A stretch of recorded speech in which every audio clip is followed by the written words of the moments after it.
The Price of Infidelity. I lived alone in a room which had been rented to me by a widow who had a 6-year-old son, another son of about 20 years old, and a daughter of about 18 years old.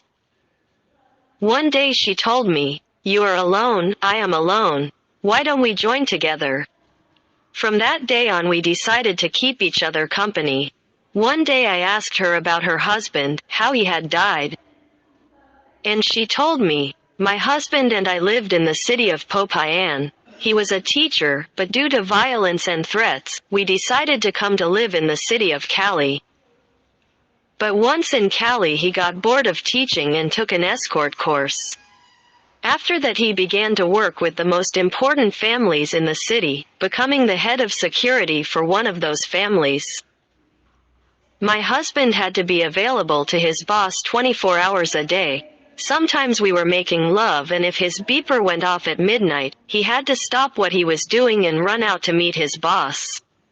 One day, my husband came home with a mini tape recorder and told me, "Listen to this recording and then destroy the tape."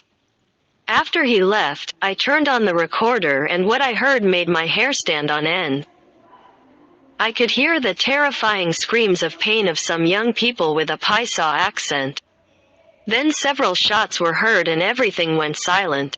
I started to cry and destroy that tape. When my husband arrived I asked him, "What is that you brought me?" He replied, "It happens that the police captured several young people that the Medellin cartel had sent to Cali with several explosives with the aim of carrying out an attack against my boss and handed them over to us. We made them sing, and then that recording is given to the boss to listen to. After listening to it, the boss gives it to me for destruction and I brought it to you." Another day my husband arrived with a pale and trembling countenance. I asked him, "What happened?"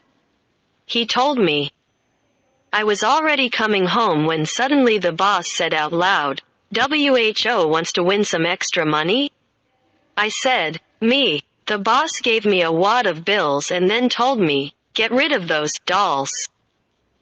The dolls he was referring to were 2 corpses which were put in the trunk of my car. I had never done anything like that. I commanded, but never executed. Then I went to look for a suitable place to get rid of those corpses. After several hours of searching and fearing that someone would see me, I found a suitable place where I left the 2 dead bodies abandoned." To be continued.